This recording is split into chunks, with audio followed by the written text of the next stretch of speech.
Sino mag-aakala na ang Pilipinas ang magiging huling pag-asa? Alam mo ba na sa kabilang panig ng mundo, may isang tahimik ngunit makasaysayang malaking paglipat, Great Exodus, na nagaganap ngayon? Ang mga taong Judyo na nagmamay-ari ng ekonomiya ng mundo at may plano na piliin ang pinakaligtas at pinakamayaman na lugar sa loob ng libu-libong taon, ay iniiwan ngayon ang kanilang mga marangyang mansyon sa New York at London, nag-iimpake ng kanilang mga ari-arian at sunod-sunod na nagtutungo sa Pilipinas. Tapos na ang Europa. Ang kanilang matinding sigaw at ang nakakagulat na dahilan kung bakit nila pinili ang Pilipinas bilang kanilang bagong tahanan. Ito ay dahil sa isang himala na hindi natin napapansin dahil sa pagiging ordinaryo nito sa ating mga Pilipino. Bilang isang investigador mula sa Europa, dumating ako sa Pilipinas upang lutasin ang misteryo ng hindi maipaliwanag na pangyayaring ito. At sa dulo ng aking pag-uulat, natuklasan ko ang isang kamangha-manghang katotohanan tungkol sa lipunang Pilipino na hindi kailanman iuulat ng kanluraning media. Bakit nagtatakbuhan sa Pilipinas ang mga taong tinaguriang pinakamatalino sa mundo? Ipapaliwanag ko ang buong larawan ng walang pagtatago, ang paglipat ng mga Judyo sa Pilipinas. Ang pagsisimula ng malaking paglipat. Nagsimula na ang isang malaking paglipat ng mga pangunahing individual na bumubuo sa sentro ng lipunang Hudyo. Ang katotohanan na ang Pilipinas, at wala nang iba, ang kanilang bagong tahanan, ay nagdulot ng matinding pagkabigla sa kanluraning mundo ng pananalapi, lalo na ang mga maunlad na bansa sa Europa na ipinagmamalaki ang pinakamataas na antas ng kapakanan at kaligtasan, ay nahulog sa matinding kalituhan. Maraming financial analyst ang sumigaw. Bakit nila iniiwan ang ligtas na lugar na ito at nagtutungo sa isang bansang isla sa silangan? Ngunit hindi nila nakalkula ang halaga ng hinaharap na inaalok ng Pilipinas. Ako ay isang reporter na nagdadalubhasa sa investigasyon para sa isang magazine sa Europa. Ang aking pagkakakilanlan bilang Judyo ay nagbigay sa akin ng isang espesyal na pananaw upang suriin ang mga paggalaw ng aking mga kababayan sa buong mundo. Tayong mga Judyo ay nabuhay sa pamamagitan ng pagpili ng pinakaligtas at pinakaoportunidad na lugar, batay sa karunungan at kayamanan na minana sa loob ng maraming henerasyon. Ito ang dahilan kung bakit ang aming mga sentro ng buhay ay palaging nasa sentro ng sibilisasyong kanluranin, New York, London, at Paris. Ipinagmamalaki namin na kami ang grupo na may pinakamatalinong pagpili. Hindi kami nag-alinlangan na ang matibay na sistema ng lipunan ng Europa ay resulta ng aming pagpili. Kaya't nang una kong marinig ang di kapanipaniwalang balita, sa pamamagitan ng impormal na koneksyon ng komunidad ng Judyo sa buong Europa na maraming mga pangalan at may-ari ng ari-arian, ang tahimik na lumilipat sa Pilipinas, ako ay nag-alinlangan ng husto. Inakala ko na ito ay isang pansamantalang pagkabigo sa pamumuhunan o isang walang kabuluhang pakikipagsapalaran.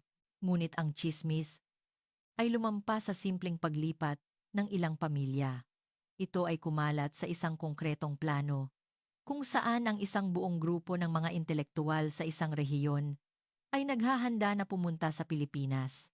Ilang araw na ang nakalipas, ang direktor ng isang education foundation sa London na direktang nakipag-ugnayan sa akin ay nagsalita na parang isang matinding sigaw.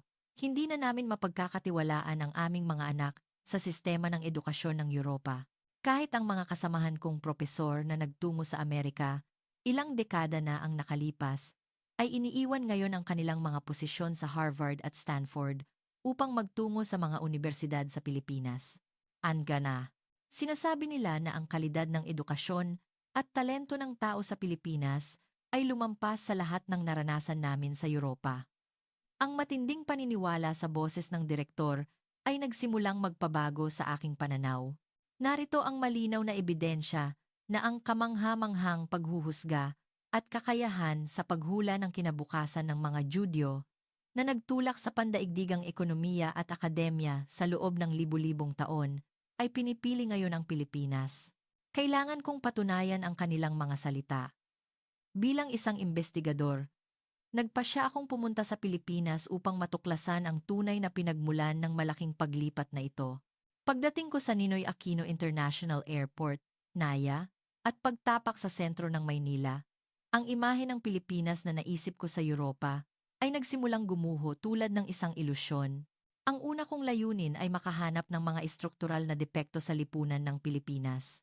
Sa mga lungsod sa Europa kung saan ako nakatira, ang mga kalye ay nagiging madilim pagkatapos ng alas 10 ng gabi at palaging kailangan kong maging alerto sa likuran. Ang di mahulaang karahasan at krimen ay matagal nang naging pang-araw-araw na balita. Nagdala ako ng matinding pagtatangi na ang kaligtasan sa Pilipinas ay hindi naiiba sa Europa o ang kamalayan ng mamamayan ay hindi pa hinog kumpara sa antas ng pag-unlad ng ekonomiya. Ngunit sa unang araw ng pagdating, habang nag-uulat ako hanggang gabi, sa isa sa pinakamataong kalye sa Makati, hindi ko maitago ang aking pagkamangha. Hindi mabilang na tao ang naglalakad sa kalye kahit huli na. Ngunit wala akong nakitang bakas ng sigawan, mapang-api na alitan, o tahasang krimen na karaniwan kong nasasaksihan sa Europa.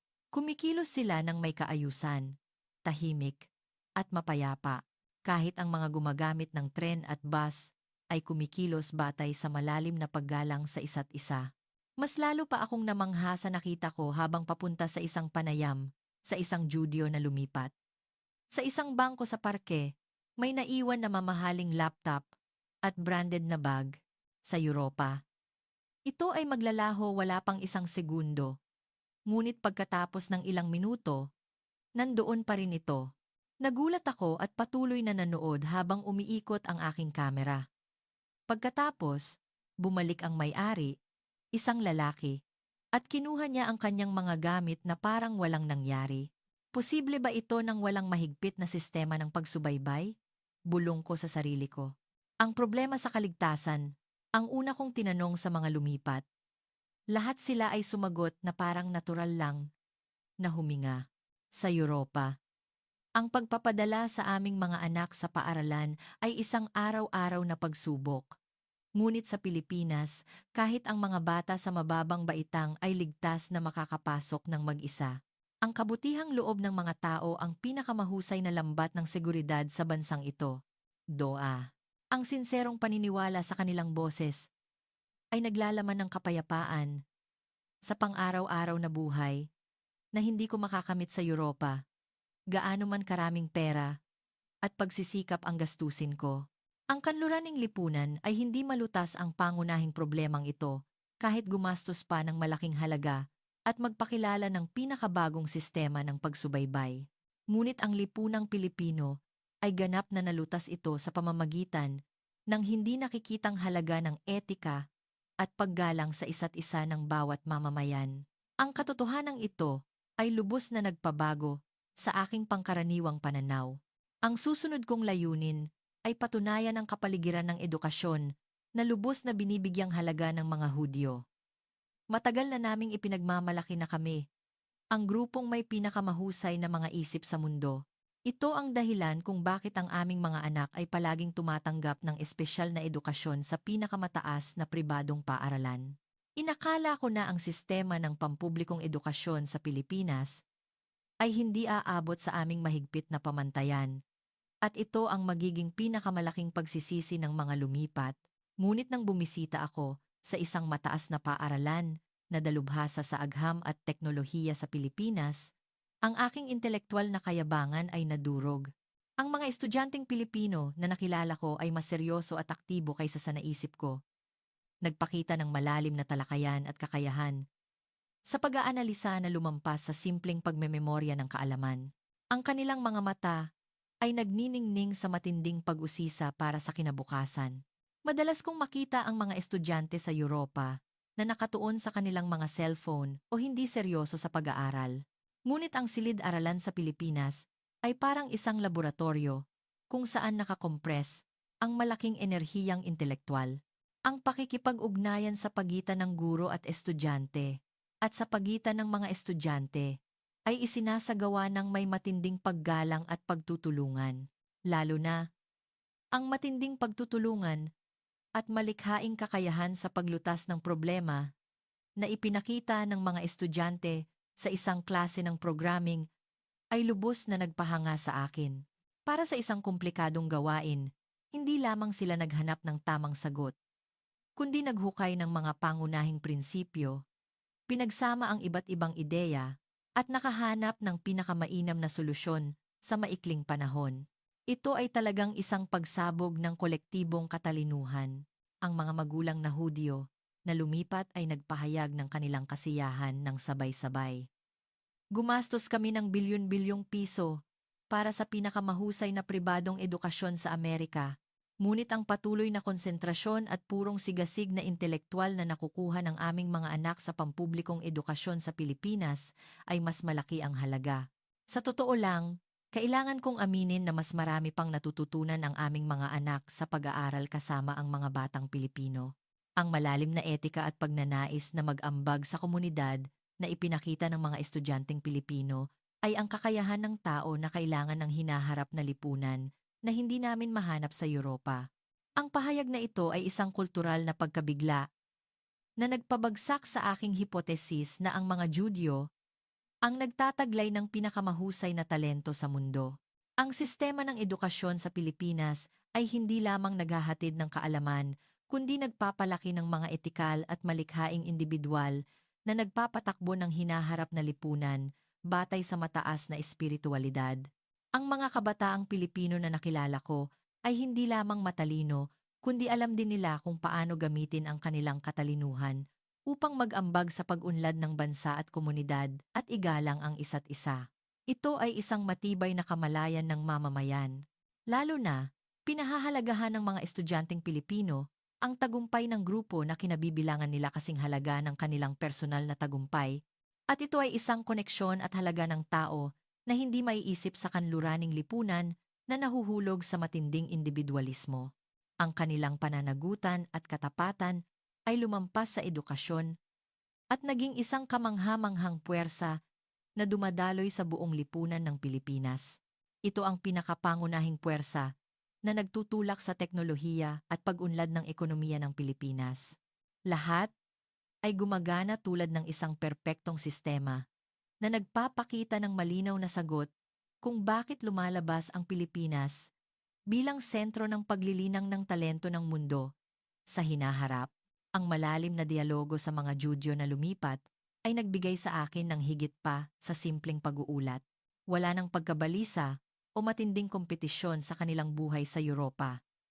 Sa halip, napuno ito ng kapayapaan at malalim na kasiyahan.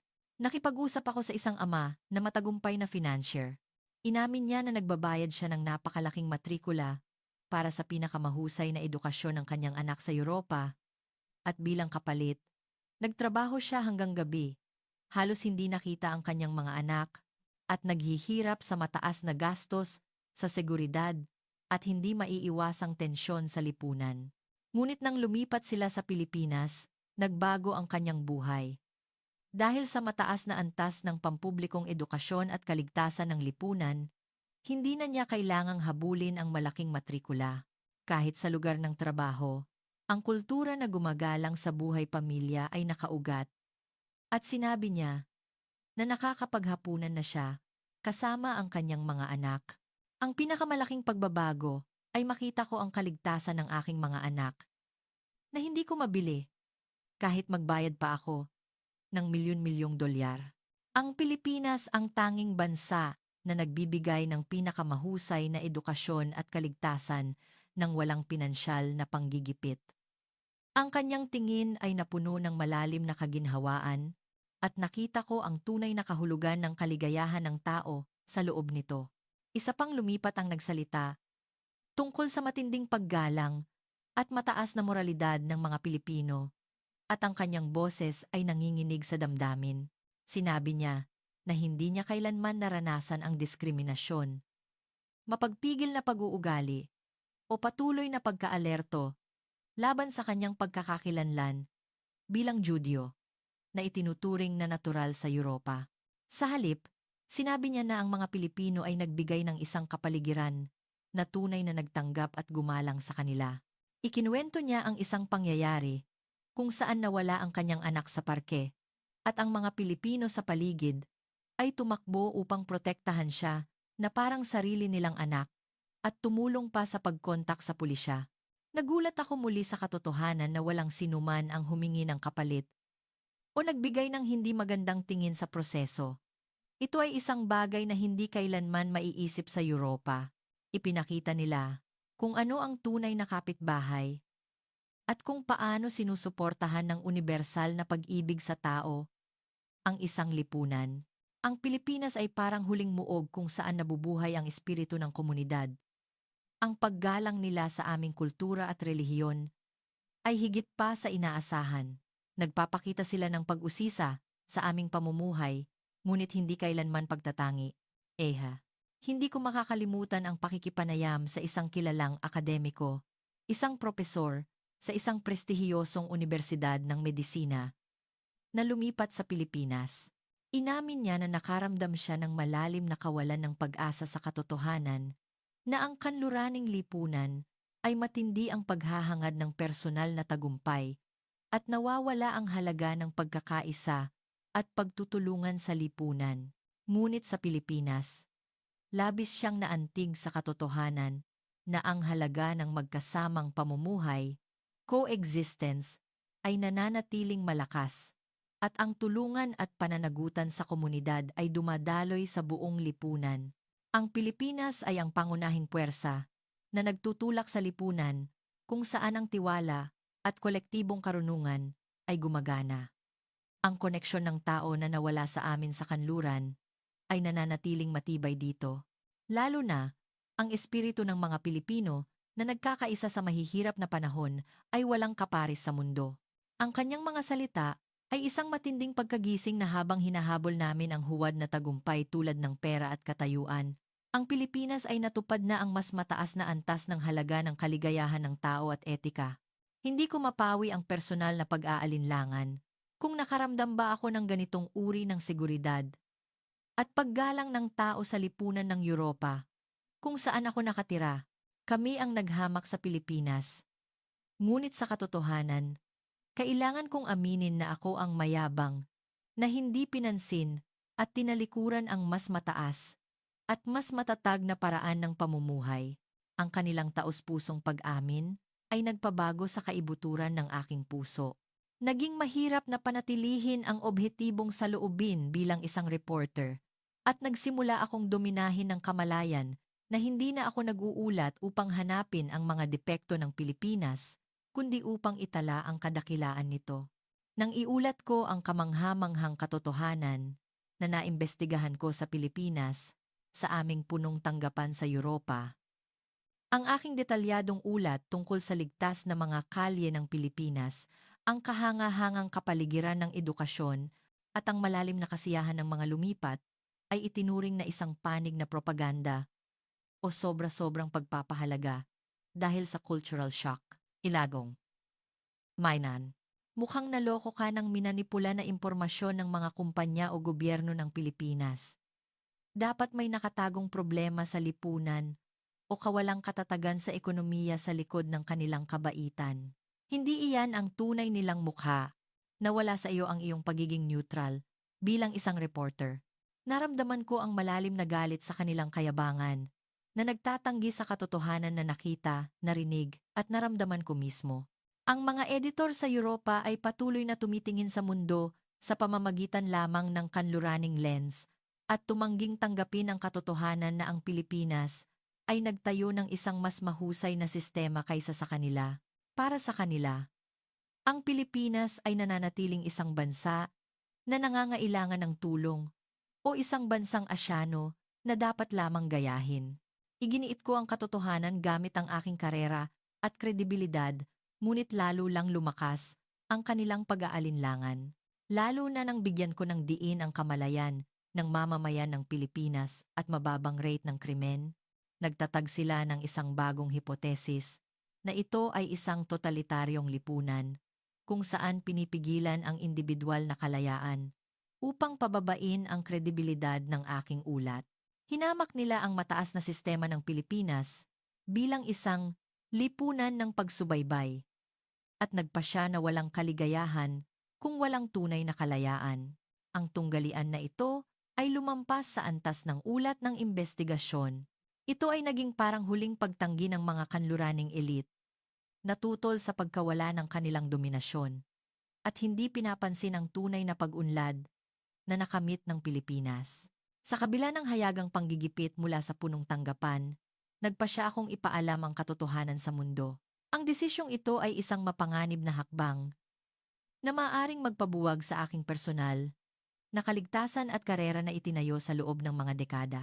Napagtanto ko na ang kanluraning lipunan ay hindi matatanggap ang katotohanan dahil ang kahusayan ng Pilipinas ay nagpapatunay sa kanilang pangunahing kabiguan. Tumanggi akong maging isang objetibong investigador. Nagpasya akong maging isang saksi sa bagong kinabukasan na inihahatid ng Pilipinas sa mundo. Binaliwala ko ang mga tagubilin ng punong tanggapan sa Europa at nagsimulang i-edit ang mga saksing buhay ng mga lumipat na nakilala ko at ang mga kahanga-hangang eksena ng lipunang Pilipino na kinuha ko. Ang kanilang matinding boses at mga panayam na puno ng pag-asa ay ang katotohanan mismo na hindi kayang manipulahin. Nagpasya akong ilathala ang investigasyong ito nang sabay-sabay sa pamamagitan ng mga komunidad ng Hudyo sa buong mundo at mga libreng channel ng impormasyon. Sa halip na sa pamamagitan ng pangunahing channel sa Europa, kailangan itong makarating sa mga taong pinaka-nangangailangan ito, na iniiwasan ang kontrol ng kanluraning media upang makalikha ng tunay na epekto. Isang bagay lang ang kailangan kong gawin. Ipakita ang ilaw ng kaligtasan, ang Pilipinas. Sa maraming taong nanginginig sa takot bilang kapalit ng kayabangan na hindi pinansin ang Pilipinas, itinuon ko ang lahat ng aking lakas sa pagpapatunay na ang kamalayan ng mamamayan ng Pilipinas ay hindi nagmula sa panlabas na kontrol, kundi sa panloob na pamantayan ng moralidad at malalim na paggalang sa iba. Kailangan kong ipakita na ang halaga ng komunidad na nawala sa Europa ay nananatiling matibay sa Pilipinas. Tinakot ako ng editorial board at inutusan akong bumalik sa Europa agad, ngunit binaliwala ko ang lahat ng kanilang babala at itinutok ang lahat ng aking enerhiya sa pagkumpleto ng kuwentong ito sa Pilipinas. Ang desisyong ito ay ang pinakamapanganib at pinaka-etikal na aksyon na ginawa ko mula nang maging reporter ako. Ngayon, kailangan kong magbukas ng bagong pinto ng pag-asa para sa kinabukasan ng lipunan sa pamamagitan ng pagpapatunay ng kahusayan ng Pilipinas sa mundo. Ang video na inilabas ko sa pamamagitan ng aking sariling channel ay nagdulot ng malaking pagkabigla sa komunidad ng Judyo sa buong mundo wala pang isang araw pagkatapos ng paglabas nito. Lalo na ang mga eksena na nagpapakita ng kahanga-hangang kapaligiran ng edukasyon at ligtas na pang-araw-araw na buhay ng mga bata sa Pilipinas ay lubos na nagpabago sa puso ng mga magulang sa buong mundo. Ang iniulat ko sa Europa ay isang huwad na katotohanan na nakatago sa kayabangan. At ang natuklasan ko ay ang hinaharap na lipunan kung saan natupad ang tunay na kalayaan at etika. Ang epekto ng pag-uulat na ito ay lumampas sa imahinasyon. Hindi na ito tungkol sa individual na paglipat lamang. Sa parehong oras, dumating ang balita na nagsimulang magbukas ang malalaking kumpanya ng pamumuhunan ng mga Judyo sa kanluran ng mga pondo para sa Pilipinas at opisyal na nagsimula ang malaking paglipat ng mga pangunahing ari-arian at pinakamataas na antas ng intelektual mula sa komunidad ng Judyo patungo sa Pilipinas.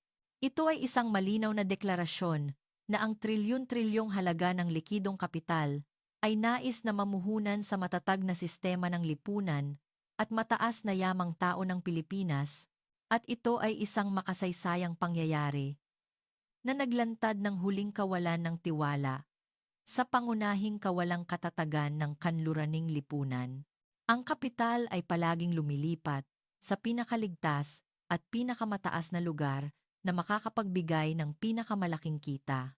Ang katotohanan na pinili ng pangunahing kapital ng komunidad ng Judyo ang Pilipinas ay malinaw na nagpapatunay sa kahusayan ng Pilipinas sa ekonomikong wika, Hindi lamang nag-iimpake ng gamit ang mga imigrante. Unti-unti nang nagbabago ang sentro ng pandaigdigang pananalapi patungo sa Pilipinas. Ang aking personal na buhay ay sumailalim din sa isang pangunahing pagbabago.